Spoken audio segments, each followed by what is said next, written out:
Namaskar. Hello and welcome to P Guru's channel. I'm your host Shekhar Iyer. Joining me today, as always, is Shekhar Iyer ji, and we're going to talk about a few things. In fact, some breaking things. Even Chandrayaan has not been spared of politics. There is some politics going around that too. To discuss all this and more, let's welcome Shekhar Iyer ji. Shekhar ji, namaskar and welcome to P Guru's channel. Namaskar, Shekhar ji, namaskar. Today indeed is a very, very important day for our space scientists and engineers. Yes, sir. So, the last time Chandrayaan 2, the landing, the thing actually crashed because of one faulty, what do you call that thing? Anyway, one faulty component that did not engage quite well. So what happened was that it couldn't decelerate fast enough when it was coming down. It's like a parachute landing. And that's what really caused the problem. Hopefully they have got redundancy built in this time and everything will go smoothly. So we'll wait and see what happens. But the politics around that. Shekhar ji, this is a matter of pride for every Indian, including Indian-born person like me. Why is the opposition playing politics around this? Why have they sunk to this low? Well, Shekhar ji, the main worry is if anything good is going to happen, the credit would go to Prime Minister Modi, or that the Modi government would have an additional feather, in its cap. It's just about this fear, and that what we are seeing is just before the landing, statements by leaders like Mamata Banerjee trying to remind everyone, look, this is all about ISRO, not about the government of India. This is about the talent of our scientists. And then you have an actor like Prakash Raj, who comes up with who puts up a cartoon trying to mock at the ISRO scientists who have done phenomenal work. And as far as possible, they have worked at indigenous route for this kind of achievement. And when Chandrayaan lands on the surface of moon, India will be the second country, this millennium to have achieved this, and fourth country in the world. And recently, we just saw a few days ago how Russia's spacecraft could not land. Because the challenges of landing on the moon, moon is so near yet so far, in the sense, because of the, for our viewers' understanding, the surface itself is, it's not a uniform surface. Therefore, the gravitational pulls vary. So you will have to design an aircraft which takes into account, and at the same time, you have problems of soft landing. That soft landing itself is so difficult, and because you have to land at the correct spot. This time they have chosen the south pole of the moon, and then you will have to cut speed. At the same time, you have to do it fast. These are two difficult things, in a very plain understanding of science involved in the landing a craft. And then there is, because of engines are fired to make the landing, it causes the reverse of what they say is they creates lunar dust. And then it is so far, that then. And the other fact is extreme temperatures. The temperature on the moon can vary between 54 degrees Celsius to minus 203. These are the kind of challenges. But our politicians rather look at, what if it succeeds? Because they had what I would say some kind of a very, very negative satisfaction in 2019. Prime Minister was at the Space Mission Control at ISRO headquarters, and when Chandrayaan could not land for the reasons you mentioned. And since then, they have looked at every aspect that can fail, and they have worked very hard. And you saw that scene of Sivan, the former ISRO chairman, actually breaking down, and Prime Minister staying, rather extending his stay to meet those scientists, including Sivan, and assuring them that the government is backing them. This is what would have happened in any country where the political authority, why the political parties would be backing our scientists, because this is a bipartisan thing. I mean, sir, similarly, when Aryabharta was sent, when Rakesh Sharma, was put on space, people naturally credited Indira Gandhi government. And in fact, that conversation between Indira Gandhi and Rakesh Sharma, how does, India look from the space mission? And his famous answer, Sare Jahan se acha. The conversation between Indira Gandhi and Rakesh Sharma. That is a loaded question. आपको कौन सी चीज बहुत सुंदर दिख रही है वहां से? And then the guy says सारे जहां से अच्छा है. So one can see that whichever government is in office at that period, a lot of credit would be given. But that doesn't take away the credit for the scientist or for all of us to feel proud. So I think this is the moment we are waiting. But there's more happening in politics. We can see how a simple gesture, Rajinikanth has been promoting his film Jailer. So he has been visiting states, meeting chief ministers, opposition leaders. He was in Rishikesh recently, which is this annual retreat. He goes there often, but this time, after this release of Jailer, he was there, and he has a spiritual dimension to his life. We all know about it. Then from there, he went to Lucknow.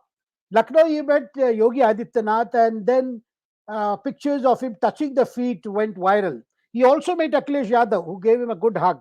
But back in Tamil Nadu, we found people were very, very upset. How can Rajinikanth, who is supposed to be politically neutral, touching the feet of somebody who is seen as the person who may fill Modi's place in the years to come? So there's a lot, and people are trying to question. He's 72 years old. Yogi is much younger. Why was he doing this? And then a lot of people saying that this is that because today he is, after his decision not to get involved in politics, he was seen as more having succumbed to the pressures from DMK and their patrons who are into film industry, and that's the reason why he did not make that debut in the last Tamil Nadu elections. But to make a big deal about this, because I think that's the fear is that the fear is now Rajinikanth had his own reasons, because Rajinikanth believes in Mahavatar Babaji, the Kriya Yoga guru who is highly revered and part of the Nath Sampradaya. And Yogi ji belongs to Nath Sampradaya. The Gorakhnath temple, the Gorakhnath Mutt in Gorakhpur, is part of the Nath Sampradaya, and probably it had a lot of a spiritual angle to Rajinikanth. But then the politics part is, it's seen that his fans may get a kind of a message that Rajinikanth is endorsing Yogi. And of course, already in Tamil Nadu, people are talking about how Yogi is transforming Uttar Pradesh, how Yogi is bringing about changes, how he is able to bring in governance in a state that has long remained ungovernable, where law and order has been said last election, 2022 election was simply one-on-one issue, law and order. I mean, can you believe any state where an election can be just uni-focused on a subject that overshadowed everything else? That's what happened in Uttar Pradesh. So apart from law and order, of course, people talk about the style, they talk about the bulldozer politics. Even some people question whether these are extrajudicial approach to fixing some major problems, lawlessness. But then people of Uttar Pradesh say that this is this is extremely important, and they feel that this is the way probably the Uttar Pradesh can be somewhat, you can have a modicum of governance before things can be set in order. But then a lot of projects are coming, a lot of industrialists, companies are showing interest in investment. Now this is the image of Yogi that people in Tamil Nadu are seeing, and above all, corruption free. I mean, nobody can point an accusing finger at Yogi, just as you can't at the Prime Minister Modi, the person. So this is how a touching of feet has kicked up such a storm. Shreyaji. Thank you so much, sir. And viewers, we wanted to kind of give you a couple of alternatives on what happened when some terrorists who were trying to enter the line of control got neutralized. And we have some information for you on that via a slide deck, and I'm going to show you the slide deck. So was that a surgical strike, or was it just an encounter at the border, at its LOC, line of operation control? This has been questioned. And what we have now is that, at least for sure, at the line of control, there were a few people who were neutralized. Can we go to the next slide, please? So this is from a tweet that one of the popular tweeters has put out. I forgot to put his name, but I'll put the link in the description section. And here you can see that we are talking about an encounter at the line of control. However, one website, Vernacular, has actually said that the Indian Army went in 4 kilometers and they actually neutralized 4 camps, and that India didn't suffer any losses. This part of the story is not being confirmed or denied In fact, India, the army is denying that they did anything of that nature. So this is at the line of control where they are looking at the bodies. Here is one angle, and here is another angle. These are about 5 or 6, but the number is much more than that. That's what some people say. We'll get more details as we come along. But all this is happening in the backdrop of a G20 meeting that is going to take place in India in just a couple of weeks' time. And it was rumored that these people are trying to come and disrupt India in a big way. Who knows what they had planned? But somehow this is it's at the point where Pakistan hasn't even said anything about this. And that means, in Tamil, there's a saying, "Thirudanukku thel kottuna madri," which means the scorpion stung the thief who came to rob the house. So is that what it is? I don't know. Shekharji, maybe you are in Delhi or you have the pulse of what is happening in Delhi. You can throw a little bit more light on this, sir. So rather, it is more to do with more than G20. There is a lot of apprehension among the opposition parties that with the elections looming large in Madhya Pradesh, Chhattisgarh, Rajasthan, Telangana, is Modi government out to do something that will swing voters away from the opposition parties? So they fear. That's why the talk of a Balakot style strike. And incidentally, this incident has also happened in the Balakot sector of Hamirpur. So you can see that the anxiety even in the section of the media as to is something cooking, because people are already talking of, well, India had taken an adventure in the Pak occupied Kashmir before the Lok Sabha elections. But from way I can see, sir, these are very routine things that are happening across a line of control. A lot of, because if it is going to happen and if it is going to be a big one, definitely India would acknowledge. But at the moment, I do not think that one can ascribe a greater magnitude to what has happened there. But our troops are on alert. You mentioned G20. G20 is happening on September 8th and 9th. A lot of leaders are coming, including US President Biden, Russian President Putin. You will have UK Prime Minister, French President, a lot of leaders, of course, Chinese President Xi Jinping too. So a lot of things are happening. There's a lot of security aspects. Even in Delhi, the Delhi government has announced a holiday, a public holiday, coinciding with this G20 summit, so that there is a less traffic on the road. There are more security protocol with more than 20 heads of state, in a city like Delhi. So you need to, work out ways to smoothen traffic and ensure the VVIP movement for security reasons. So these are people are trying to connect. But the larger question is, at the moment, Pakistan is caught in a deep internal turmoil. There is there is a political turmoil. Also, there are troubles within the Pakistan military, and then you have the cases going on against Imran Khan. I mean, this is a time where I do not know what Pakistan would to divert attention from its own internal issues, but having suffered once in Balakot, both in terms of their pride, their asmita, and their morale. I do not think they would undertake further adventure. But then we have to be alert. But if there are political consequences of any military action on the border, that's a problem. The opposition has to worry, because all the time when this has happened, they are questioned. They have, whether actually the veracity of the incident. Did the accident happen? Did the army really carry out? Did the Air Force? Because last time it was Air Force, and all these questions keep coming. But sir, in Jammu Kashmir itself, life has come a full circle. There's a lot more peace there, lot more normalcy. People are back in schools and colleges. Cinema halls have started functioning. You have some, malls, multiplex complexes. A lot of things have happened, and then the delimitation work is done. So people are expecting elections to be announced to the Jammu and Kashmir Assembly, which is right now a part of the Union Territory scheme of things. But once election are over, there will be a declaration to make it full-fledged state. So, and we are seeing that political activity is picking up. They are just waiting for an announcement as to when the elections will be held. They have to be held, if they have to be held, before the onset of winter, before because you have snow falling in most places where communication becomes difficult. So Jammu Kashmir is the focus. But before that, you can be sure there will be attempts to show, look, things are not back to normal.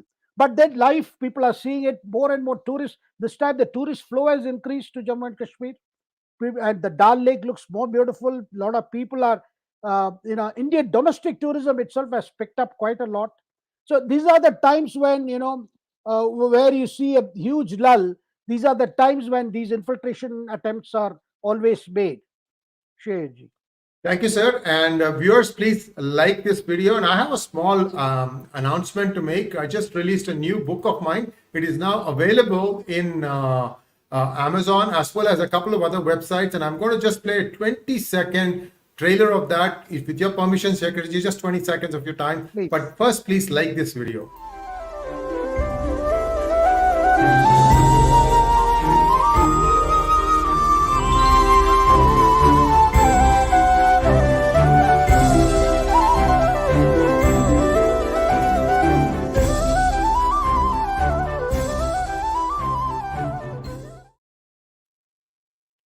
Thank you so much. And viewers, this is available today. You can buy it from Amazon. You can also get it from my website, sriiyer.com. There's also an app available for Android as well as for iOS. And you can not only buy the book, you can also get an ebook from there. So everything is available in various ways. So I do encourage you to buy this, because Shekharji and I, if you remember all our hangouts, we go back down memory lane. A lot of stories get exchanged. Some of the other stories that have not been told yet will find it in a fictional form in this book. I guarantee you it is something that is absolutely going to be spellbound. You can read some of the reviews of the book. You'll understand how tightly it is written. Purnima, the ebook is going to be available in the United States very shortly.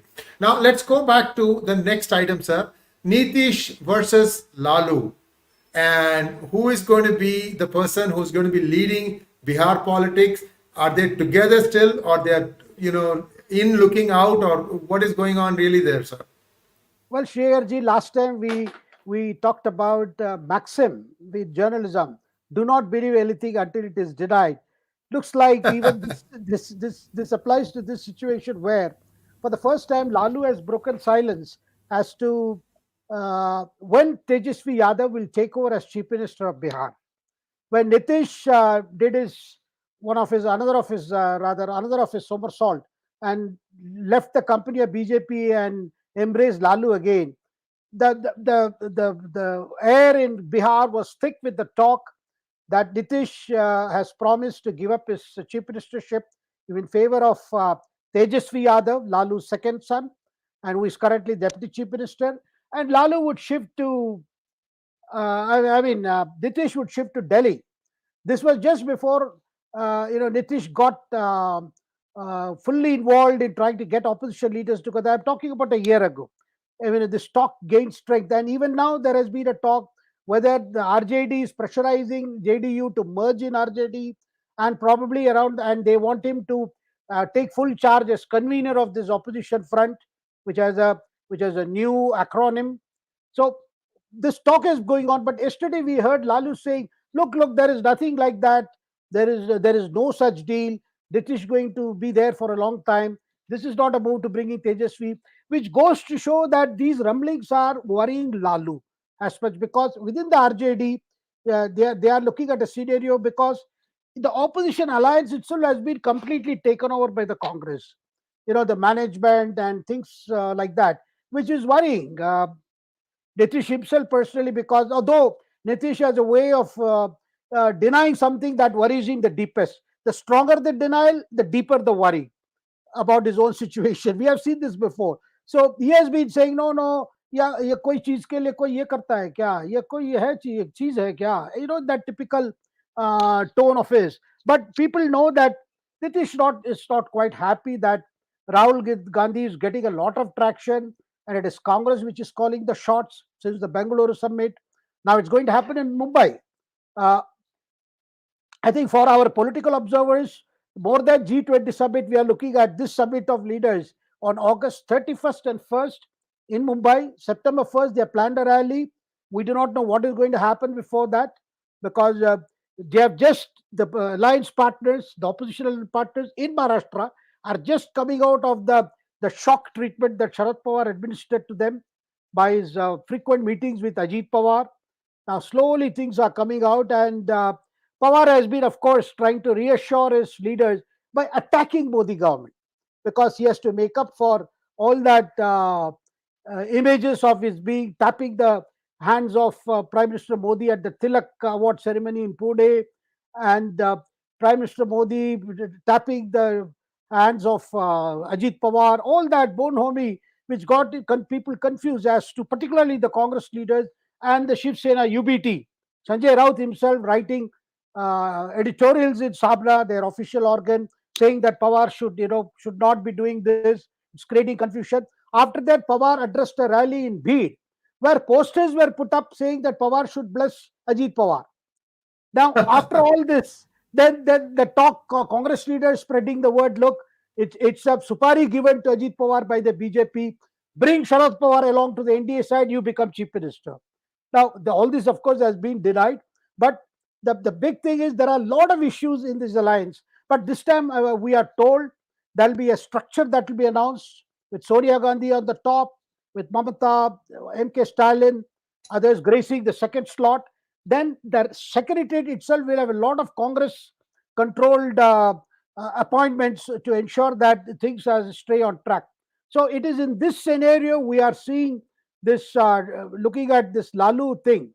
And right now, what is happening is, sir, every party, whether it is DMK or the Congress has just announced this working committee where it has a stamp of Rahul Gandhi. Lot of young people have been moved in, of course, in order to show that how in the democracy is alive. They have given a birth to Shashi Tharoor because constantly the public debate was, will they accommodate Shashi Tharoor? Will they give him a ticket from Thiruvananthapuram again? Because he dared to defy the Gandhi family's desire that Mallikarjun Kharge was elected unanimously as the Congress president. But he has been accommodated. Your Sachin Pilot is there. You have Manish Tiwari. These are the leaders who are seen as sometimes being slightly critical of the Congress leadership. So this working committee thing, but there are a lot of others. There are a lot of others. A lot of them are young faces. But it's a omnibus working committee. Perhaps a working committee may be held before the opposition alliance meeting also to send a message that we are in it together, we are stronger, we are taking on. And the I would say some positive reports that are coming to Congress that the Madhya Pradesh stuff is getting tougher and tougher for BJP. So nobody is talking about it. Kamal Nath has taken charge. He is bringing a lot of Hindutva elements there, meeting religious leaders who openly advocate Hindu Rashtra and even saying, what's wrong? India is always majority are Hindus. जिस देश में 80 से ज़्यादा% Hindu हो, why not? So you can see that Kamal Nath has realized the secular brand will not work in Madhya Pradesh.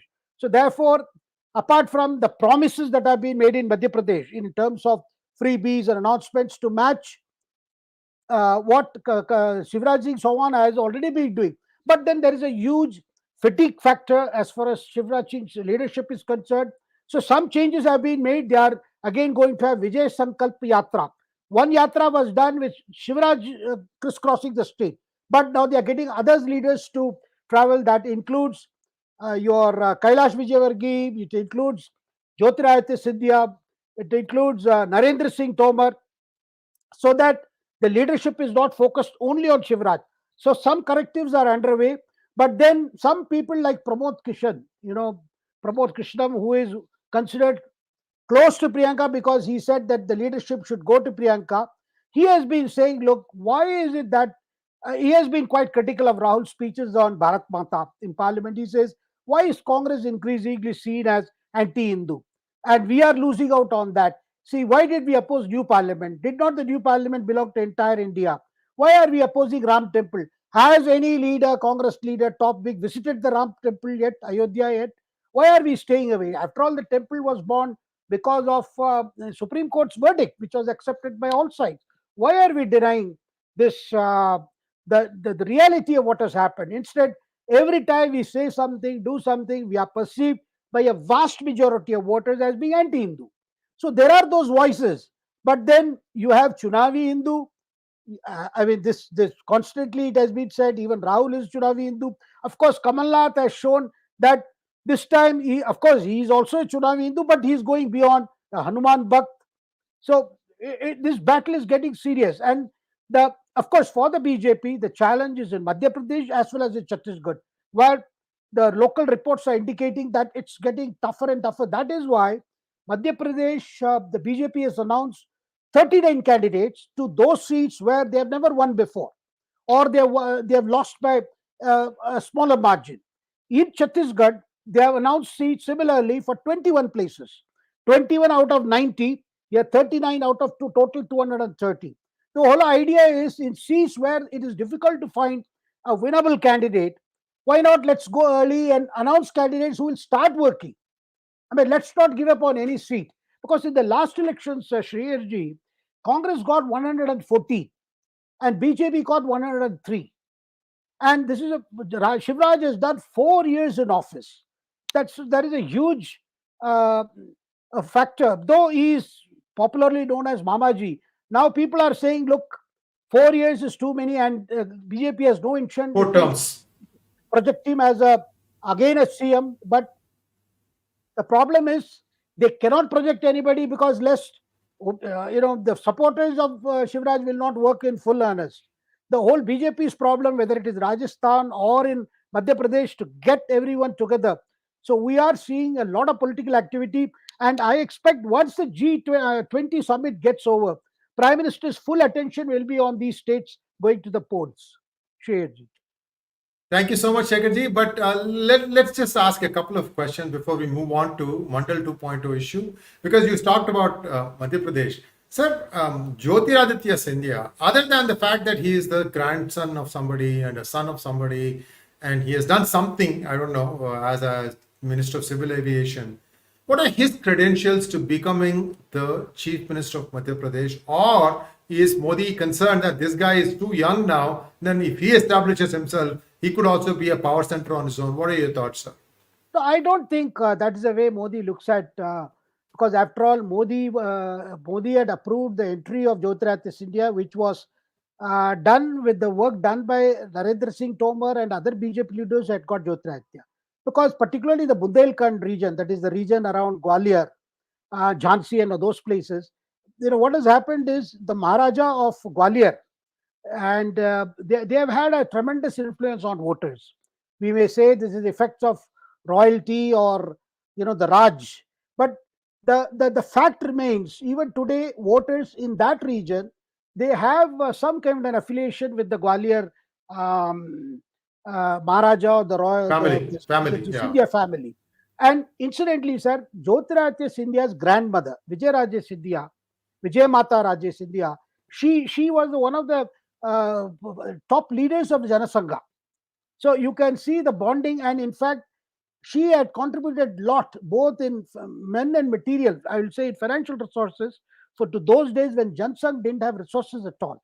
So whether it is Atalji or Advaniji or all these Jansangh leaders always felt that the Scindia family, particularly the Maharani, the Vijayaraja Scindia had contributed to Vijay. So therefore there is a lot of, I will say, but then Jyotiraditya Scindia, I think the first sign of his coming over to this side was seen when Atalji died, and Jyotiraditya Scindia visited Atalji's home, and one could see his completely bowing in reverence to Atalji, because Atalji was very close to his grandmother. And since then, Jyotiraditya Scindia has made it very clear that he was not interested in becoming chief minister, though that was the reason people ascribed when Jyotiraditya broke away from Kamal Nath, because Kamal Nath and Jyotiraditya, see, the Kamal Nath and Digvijay Singh, these were leaders who had problems with Madhavrao Scindia, the father of Jyotiraditya Scindia. But today, in the change scenario, I do not rule out any, whether Jyotiraditya Scindia or any other leader having a chance of becoming chief minister after the election. But we know for a fact when Jyotiraditya Scindia came into BJP, I think he himself gave that assurance that he was not looking at eventually becoming chief minister of Madhya Pradesh. He didn't make any such claim on the chair. But then we do not know what opportunities are there in the future for him. He is seen as a young leader that the BJP needed that kind of thrust, particularly for the Bundelkhand region. So this is going. Of course, a lot of his supporters are leaving him, and they are being wooed back by the Congress so that they can ensure that because more than 22 MLAs had left it, gone along with Jyotiraditya Scindia, and they had gone to the BJP side. and that's how BJP made up the numbers. But this time, fatigue factor and the fact that the Kamalnath is confident, and even the BJP is very confident. Inner surveys, rather internal surveys done by BJP, also point to at a very very tough fight in Madhya Pradesh. So it's a the the issue is open as to who will finally be near that striking distance. But we must remember the people are already talking of a 50-50 chance or 52-48 chance. That kind of, because it's quite close in most constituencies. But then BJP is not going to go down or go up without putting up a very, very strong fight. Thank you, Shekharji. And for viewers' attention, I don't know how many of you know this. Vijayaraja Scindia is related to Madhavrao Scindia, I think sister, right? No, that is Vasundhara. Vasundhara. Oh, I'm sorry, not Vijayaraja. Vasundhara, I'm sorry. Vasundhara Rajasthan's Raje ex-chief minister, yeah. No, Vasundhara Raje Scindia is sister of Madhavrao Scindia. Yes, yes. That's what I meant. And she is his aunt in Rajasthan. Also, viewers, Madhavrao Scindia started out his career in Jansang. There was a time when the new lights, shining lights in Jansang were Dr. Subramanian Swamy and Madhavrao Scindia, one educated in Harvard, US, and one educated in United Kingdom, Cambridge, United Kingdom.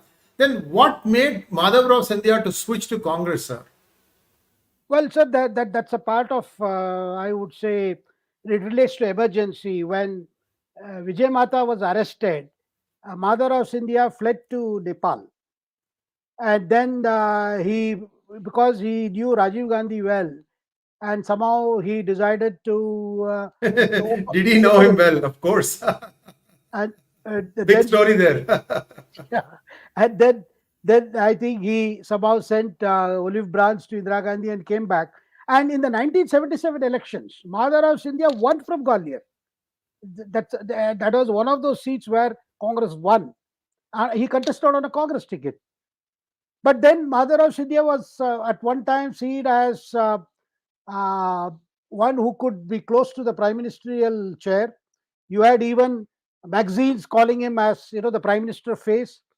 That was a time when Narasimha Rao was prime minister, and that got Madhavrao Scindia into a lot of trouble with Narasimha Rao, I would say, because Madhavrao Scindia resigned, and then later he came back, and subsequently he realized he was not getting the prominence that he thought he deserved, then went out to form a Madhya Pradesh Vikas Party, which could not succeed much electorally. Then therefore, Madhavrao Scindia came back to the Congress when Sitaram Kesari was the chief minister, was the Congress president. Lots of these goings and comings in those days, viewers, and we just thought we will tell you that nothing is clean in all these things. And I think you meant 4 terms of Shivraj Singh Chauhan, not 4 years, sir. Yes. When you're talking about it. Yeah, because he will be completing 3rd term. He's going to seek for the 4th term. Yeah. Okay. Sir, that's fine. So now let us take. I'm sorry. I think he's completing 4th term, and then this will be the 5th term. Yes. 5th term. Right. Now, viewers, there's another interesting story. Do you know where Lalu, Sushil Modi, Nitish Kumar had their political beginnings? I'm sure Shekhar Iyer ji has the answers. Nitish Kumar, Lalu, they were all part of the Jayaprakash Narayan's movement, emergency movement. They were all students of Patna University. Yes, and of course, Lalu was a backbencher. He was more into... He was absorbing it, sir. He was absorbing all of it. And they were all foot soldiers, In fact, if you look at all these leaders, whether it is Lalu Prasad Yadav, Nitish Kumar, Sushil Modi, Ravi Shankar Prasad, these were all leaders who were part of that movement, Jayaprakash Narayan's movement, the Sampurna Kranti, that's total revolution. And post-emergency, we saw many of them. Then Mandal, actually, the adoption of the Mandal Commission's report, which resulted in assertment of rights of the OBC over other castes, and then quota for them. That unleashed. That was announced by VP Singh because he was having problems with Devi Lal. So old reports which Indira Gandhi had chose not to look at it because of Pandora's box that would create. So that is how it is. This Mandal Commission report that gave a thrust to the OBC politics, and you saw Mulayam Singh Yadav, Lalu, and others coming to the forefront. But there's one other mistake in this whole thing. That is that Mandal looked at the 1931 caste census of India before he came up with the Mandal Commission report. Now, the report itself was, I think, done in the 60s or 70s, whenever it is. It was a good 30 years later. And then now, if you go back and look at those numbers, let us say somebody has gone more, somebody has gone less. Will the less accept a lesser percentage in reservation, sir? Sheerji, in this country, you cannot reduce anything. You can only increase. If you have granted something to somebody, you cannot cut it down. And politically speaking, now the whole problem we are talking about Mandal and things like that, because these parties which grew on the strength of Mandal now are looking at a possibility whether there can be a Mandal 3.0 rather a Mandal, because I would call it 3.0 because there was further social engineering. You had most backward classes and things like that. Mandal 1, between Mandal 1 and Mandal 3 that they are looking at, there were subcastes were reduced, in which BJP also, because there has been a lot of mandalization of BJP also, because they have also realized the importance of these intermediate castes, the political importance of these castes. And that is why you have seen in Bihar particularly, there has been several attempts at social engineering. Nitish, biggest claim to his political, I would say, supremacy or a domination for some time was largely because he looked at this Mahadalits and the concept of MBCs, that is most backward classes. So that is how it has happened. Now what Nitish has thought of is, which is now he being supported by Lalu, why even by Rahul Gandhi, forgetting the fact that Rajiv Gandhi was not in favor of Mandal Commission. Because if you remember at that time when the agitation started, in fact, Rajiv Gandhi, we must give him credit to the fact that despite politically being more advantageous for Congress to embrace it then, Rajiv Gandhi's voice was rather against VP6's decision, saying this is not the way you create a social empowerment by causing so much of social disharmony. Sir, one of the credits of Chandrasekhar government, which came after VP6 government, was to douse those flames of Mandal fire, I would say. Now, subsequent to that, today it's Mandal has been accepted. OBC reservation has been there for a long time. A lot of people have benefited. Of course, there is still the issue of creamy layer, and now parties are promising that they will further increase the creamy layer limit so that more people can cover. But sir, today, whether it is in Bihar or in Uttar Pradesh, if this whole caste census business, now what has happened is Patna High Court had initially put a stay and they have allowed it. So parties have come running to Supreme Court to stop it. And a day ago, we saw Solicitor General himself wanting to become intervener in the petition to say, look, this is not something that will be done in a harmonious way, and it's only the union government that can conduct caste survey, not states. The idea, because already there was a Rohini committee which has given a report on how has looked at this whole backwardness, economic backwardness, social backwardness, categorization, whether that should be recategorization, because the demand for the quota came from Jats in Haryana. You saw violence in Haryana over that. Marathas have long been demanding it in Maharashtra, but courts have not allowed it. So there are other communities who are demanding that they be declared a OBC category and given more quota. And Patels, Patidars in Gujarat, they had an agitation. And till Patel became a chief minister, rather returned as chief minister, it was a big issue in Gujarat. So you can see that political power and quotas are somehow seen linked. Even this time, the idea is, if can we bring the caste issue back, the caste identity politics back. This is the drive which is united Rahul Gandhi, because he is driven by that complete hate for Prime Minister Modi. Anything can be there to just get Modi out. But without looking at other consequences, what if these census throw up fresh figures, as you mentioned? You asked about somebody getting. Sir, two or three communities are really getting messed up in a bad way, bent out of shape, I must say. There's more than 10%. Some people say up to 18% of Uttar Pradesh population that is Brahmin. They are taking a heck of a beating right now. And in Tamil Nadu, the rascals want them eliminated. They want them genocided. And that is the state of Brahmins in Tamil Nadu. So that's not all. You see the exodus of students going abroad to study, especially in professional courses. It's mainly these forward classes because no matter how much they score, they can't get into any of the good schools in India. So what they are doing is they are mortgaging their future. Their parents are, giving their entire savings to them to go and study somewhere so that they can get this coveted degree that they want. So these kinds of things is also coming at a huge price. Also, another problem I have with this whole thing, sir, there's an economically backward classes category. But what happens to those people who are already enjoying reservations under OBC or ST or ST? They should not be applying for the economically backward class. I mean, there has to be some amount of delineation there. If you are already having a reservation, you should not be applying here. Now, again, in this case, Tamil Nadu says that we will not implement EBC because that is aimed at only helping Brahmins. And these people don't have anything in their brains. 35 categories, 35 castes are in power today in Tamil Nadu. All of them, some are Muslim, some are even Christian. Everybody is being denied this. So what I'm trying to say, Shekharji, is this is just run its course, sir. I'm really hoping for once that this opposition, all these lallus are all completely get washed out. And somebody new comes up who can at least think pan-India, pan-Bharat, not this nonsense about me, my caste, my subcaste, my sub-caste. This thing has run its course. My 2 cents, sir. Please go ahead. No, Shreyaji, of course, those who are already covered under OBC cannot apply under economically backward classes. But the problem is, like you mentioned, Tamil Nadu. Tamil Nadu, they have refused to implement it. And in other states, we are seeing that people are getting money, and they even question the Supreme Court verdict on this. So, but the bigger issue, sir, let's assume, as you mentioned, a population of a particular community is larger than thought of.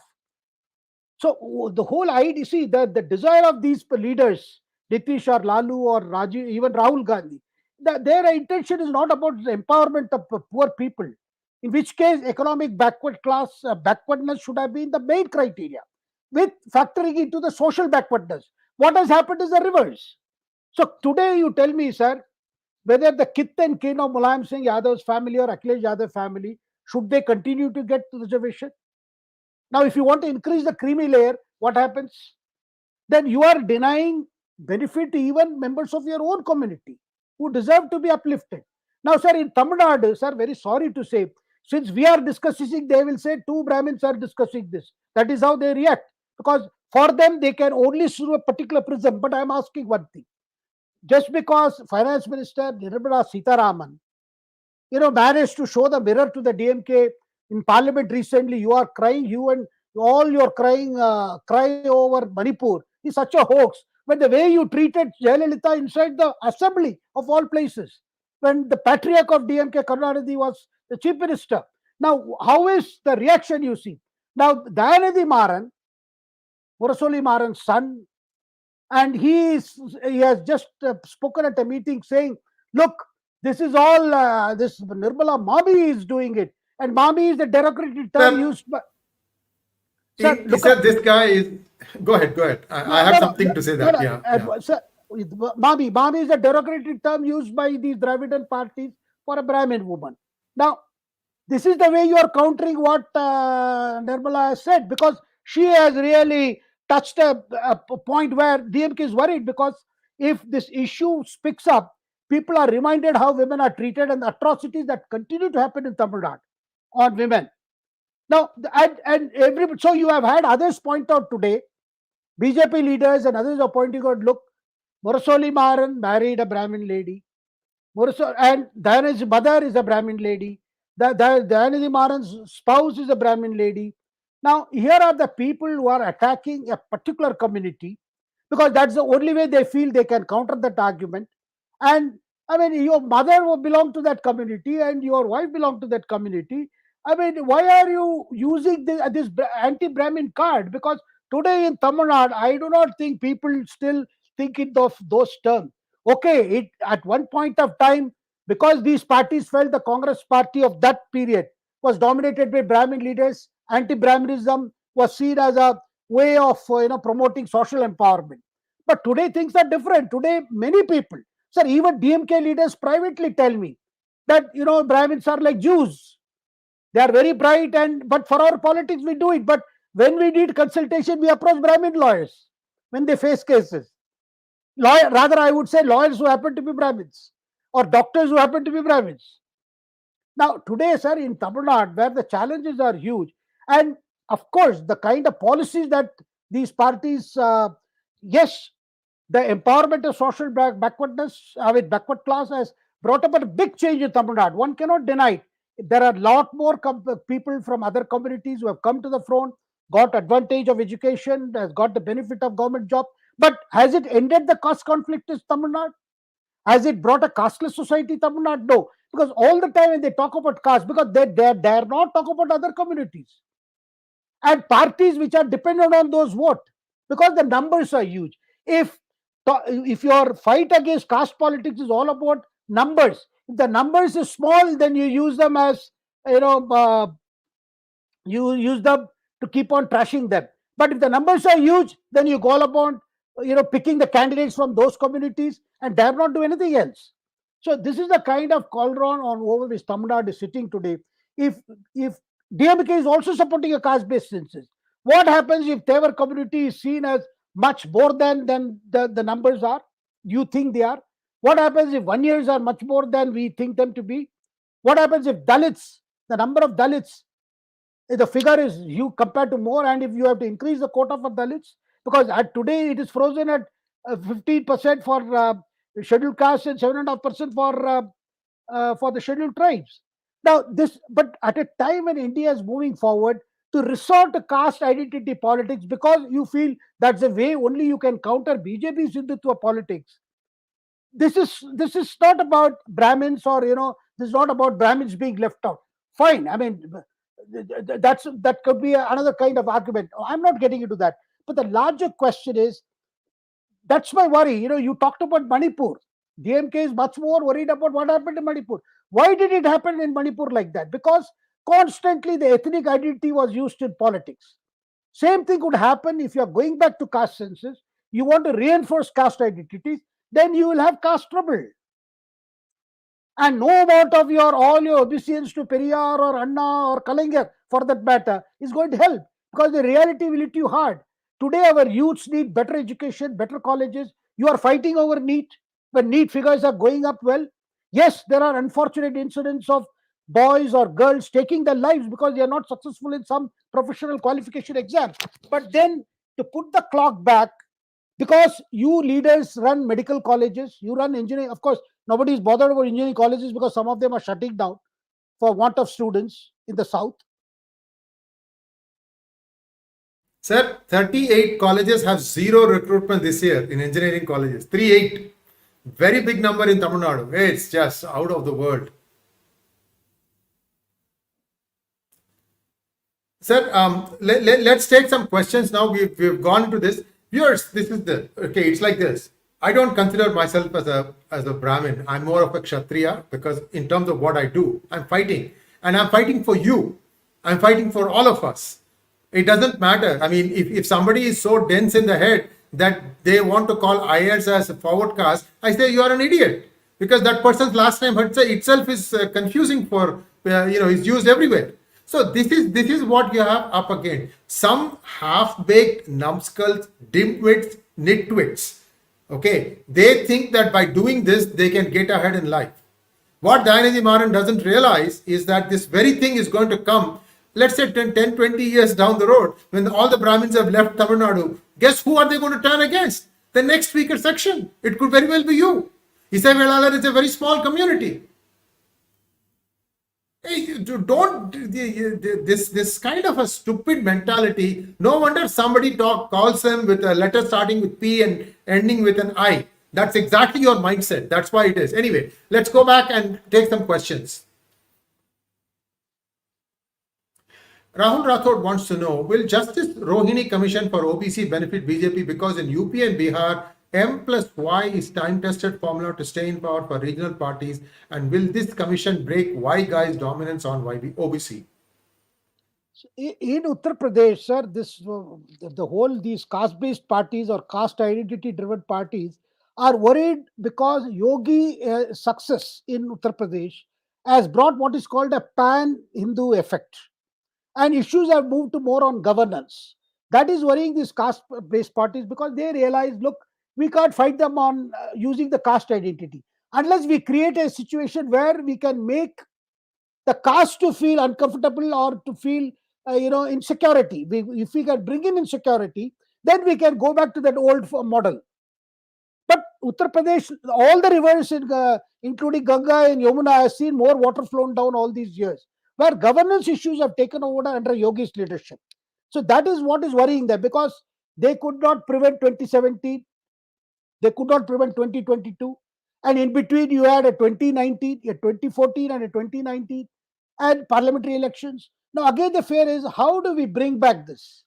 So therefore, I think they are looking at, but that Rohini Commission is to not about UP, but more about Maharashtra, Gujarat, and even Gujars in Rajasthan, where they are demanding increase in categorization, increase in more representation. So if you are going to play on caste politics, though all the time it is being played, but to go back to go back in history and go reverse back in time and go, of course, Rohini Commission is trying to examine all this, because the criteria has to be backwardness, that is in terms of social backwardness, and also you cannot completely close your eyes to the economic criteria, because there are more people deserving than who have been covered hitherto, and that is not possible unless you are going to do it in a more scientific way and not driven by political consideration. Because already, despite Muslim Yadav factor, Samajwadi Party could not succeed, though the numbers increased between 17 and 22.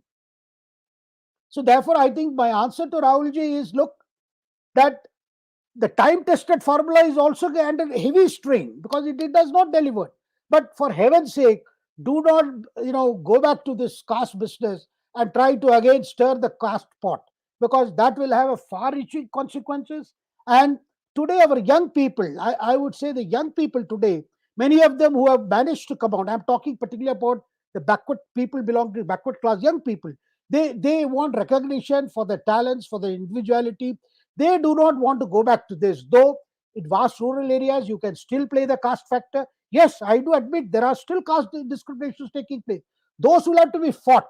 But in order to drive out rats, do not set the house on fire. Yes, indeed. Next question, please. Pawan Kishore wants to know, Namaskaram, sir. What do you think are prospects of BJP in Madhya Pradesh and Rajasthan in upcoming state polls? Will declaration of candidate give any edge to BJP?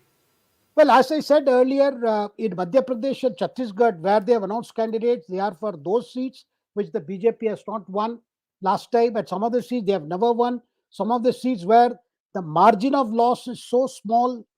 So, therefore, these are the states where BJP is looking at winnable candidates who can fight the elections. That's a basic idea, the purpose behind. Now, it's not a question of giving an early edge, at least in places where they can announce candidates who can start work. I mean, despite all odds, they can work. Who knows, they can even succeed. So that is the idea behind that. Yes, Madhya Pradesh is a tough place. Even Rajasthan, Congress is counting on all the freebies that Gehlot has announced, and even there the situation is not that easy for BJP. That is even admitted by BJP leaders. But the fact that in Rajasthan, the government is repeated, and people are trying to say Vasundhara has not been kept in this committee or that committee. That is not true, because these are election management committee, basically nuts and bolts committee and manifesto committee. Because Vasundhara Raje Scindia knows she cannot do without BJP. BJP knows they cannot do without her. She still remains a pan Rajasthan leader who attracts a lot of women voters. So there has to be a combination, there has to be compromise between these leaders.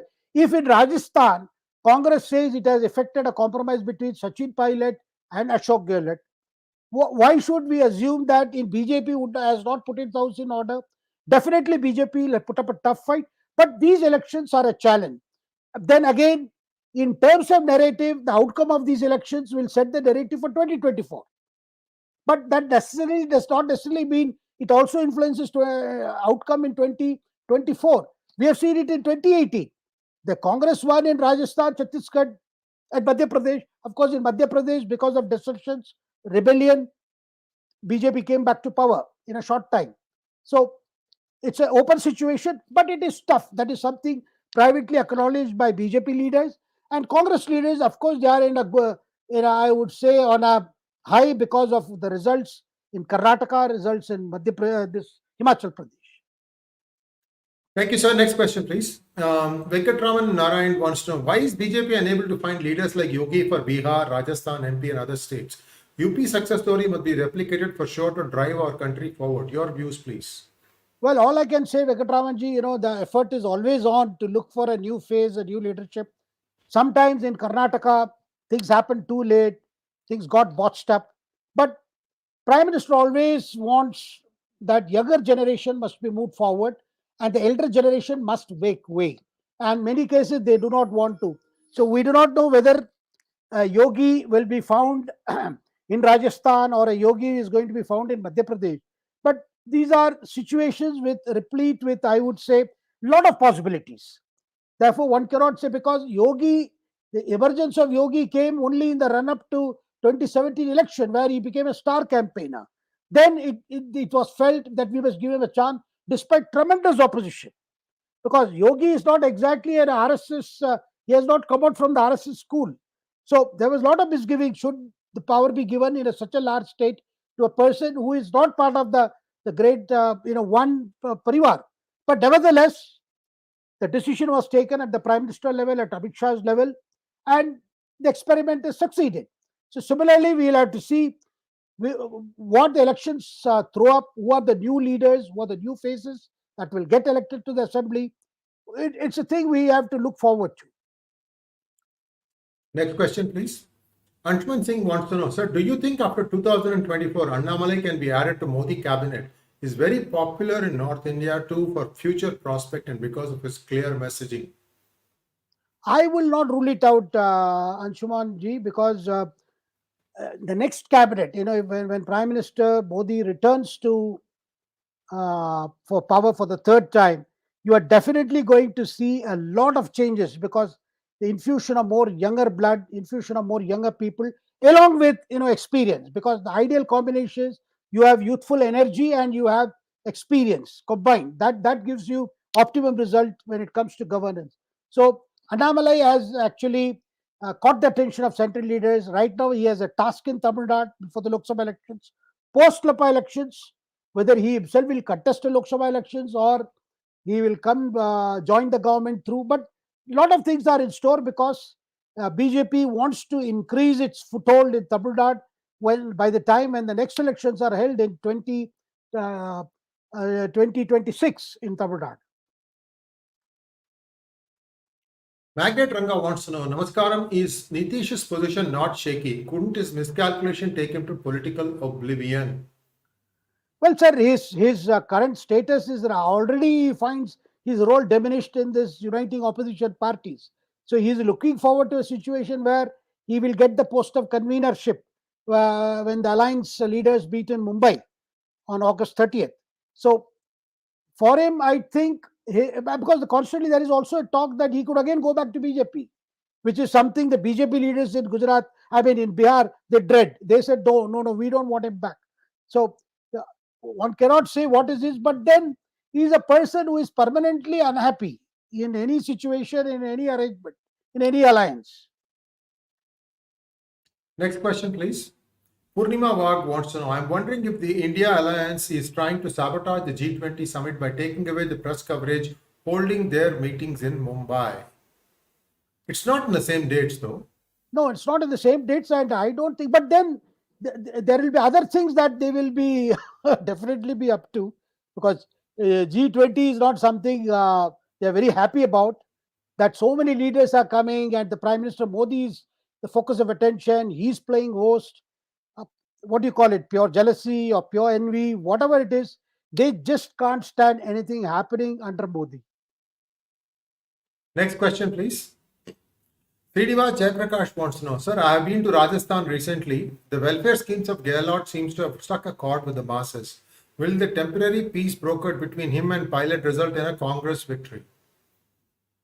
No, definitely. This is what I just mentioned because the government has been implementing a lot of freebies in Rajasthan, and those schemes have traction in the masses. But then people of Rajasthan are not known to vote differently in the assembly elections and Lok Sabha elections. We saw it in 2018 and 19. They gave a mandate to Ashok Gehlot, but they chose Prime Minister Modi in the Lok Sabha elections. So there is a lot of possibilities in which Gehlot does feel confident, and there is a patch up now between. I do not know what is the formula. Probably Ashok Gehlot would step down after the elections. I do not know, but definitely this thing is working at the moment, and let's see. But I think that the crux of the issue will be when the tickets are distributed, and Ashok Gehlot would definitely have a bigger say. Can Sachin Pilot ensure ticket for all his people, or is it part of that brokered peace formula? We will know when the names are announced. Thank you so much, sir. And let's make this the last question. Narayan P wants to know, in light of freebies, is EC thinking about some new guidelines on the same before the 2024 general elections? Well, I don't think, Narayanji, because the initially Election Commission had sought their views whether they should form part of the model code of conduct. If you are announcing some schemes, you should also give the economic wherewithal. How will you implement the scheme? Where will you find those resources? They were strongly objected to by parties which only rely on freebies for their electoral victories, because they said, "Who is the Election Commission to ask us?" So I don't think Election Commission is pursuing that idea further. But then the proof of the pudding is already there, because states like Karnataka, Himachal Pradesh, they're already having a lot of problems. They were openly declaring we can't do any development work this year or next year. And Himachal is now reeling under floods, huge devastations caused by Mother Nature. And they need a lot of funds. With that, how to implement these schemes? And these promises are credited to Priyanka Gandhi. It's a Priyanka Gandhi who goes about in the election bound states making this 5 promises or 6 promises, and because they think promises works. Sir, because in their mind they are confined to a very limited objective, but it's a very big objective, that somehow the BJP should be defeated and Prime Minister Modi should be forced out of office the next 2024. Beyond that, I don't think they are looking at the economics. They are looking at actual ways to ensure welfare. Proper welfare of those people who have taken care on the direct benefit transfer.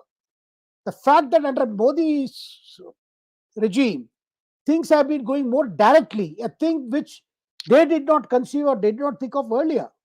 That's the biggest thing that has made difference to the poor class. Yes, indeed. And that brings us to a close of today's program. Please like, share, and subscribe to our channel. Don't forget to click on the bell button for notifications. Do subscribe to our channel. Please share and like our videos. And Shekharji will be back with you on Saturday. I may have to do a small tweak on that day because I'm going to be traveling. I'll get back to you, sir. We will get back to you, viewers, on what we are going to do for the Saturday program. And as always, pleasure having you, sir. Namaskar. Namaskar. Thank you.